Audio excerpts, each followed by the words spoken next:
یا ایھا الذین آمنوا اتقوا اللہ وابتغوا الیہ الوسیلۃ وجاہدوا فی سبیلہ لعلکم تفلحون۔ صدق اللہ العظیم وصدق رسولہ النبی الکریم ونحن علی ذلک لمن الشاہدین والشاکرین۔ ان اللہ وملائکتہ یصلون علی النبی یا ایھا الذین آمنوا صلوا علیہ وسلموا تسلیما۔ الصلاۃ والسلام علیک یا رسول اللہ وعلی آلک واصحابک یا حبیب اللہ۔ حضرات گرامی، یہ آیہ مبارکہ جو میں نے آپ کے سامنے تلاوت کی ہے، یہ سورہ مائدہ کی ان آیات میں سے ہے جن کا سلسلہ وار درس قرآن مجید ہو رہا ہے، اور اس کا کچھ حصہ سانگلہ ہل میں درس قرآن کی ایک محفل پاک میں بیان ہو چکا ہے۔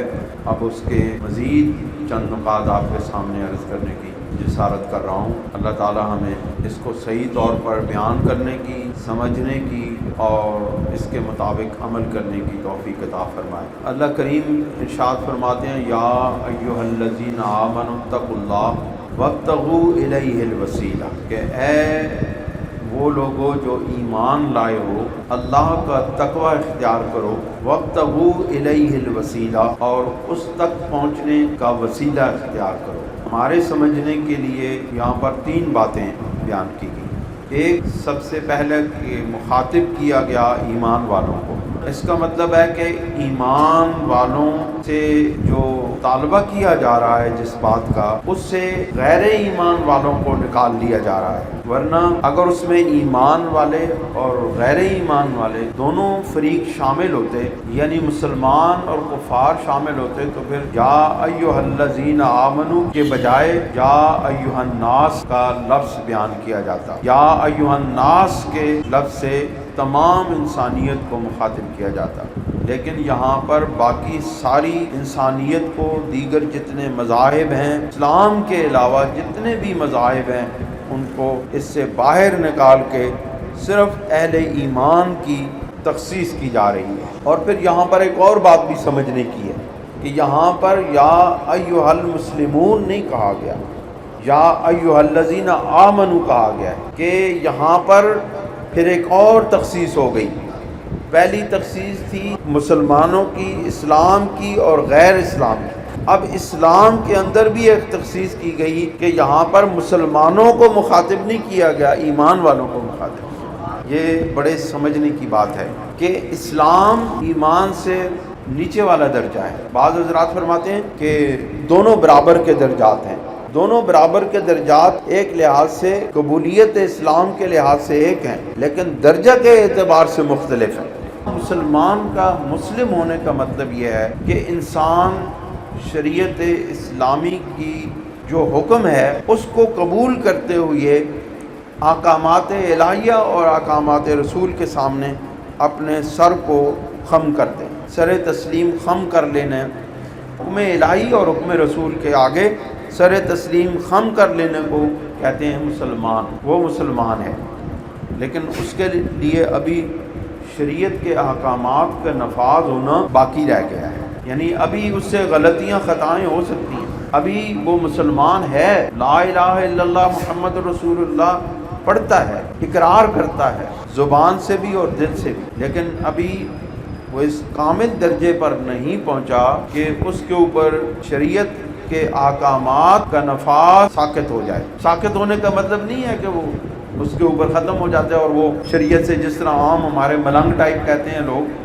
جو ملنگ ہوتے ہیں نا، ملنگ، ننگ دھڑنگ، وہ کہتے ہیں جی کہ ہمارے اوپر شریعت لاگو ہی نہیں ہوتی۔ یہ انتہائی جاہلانہ اور انتہائی غیر اسلامی فکر کی سوچ ہے۔ جب شریعت کے احکامات رسول اللہ پر نافذ ہوتے رہے، پھر باقی اور کون اس معیار کا اور اس درجے کا مسلمان ہو سکتا ہے کہ جس کے اوپر سے احکامات شریعت اٹھا لیے جائیں؟ یہ تو ہو ہی نہیں سکتا۔ جب حکم نماز کی تابع فرمانی رسول اللہ پہ بھی لازم ہے، جو اعلیٰ ترین مخلوق ہیں اس کائنات کی، روزے کے احکامات رسول اللہ پر بھی لاگو ہیں، دیگر شریعت کے احکامات کی اتباع رسول اللہ پر بھی لازم ہے، تو ایک عام آدمی جس کو پاکی اور گندگی میں تمیز نہیں ہے، جس کو اسلام کے خوبصورت صاف ستھرے پہلوؤں سے کوئی لگا نہیں ہے، وہ اپنے آپ کو کہتا ہے کہ میں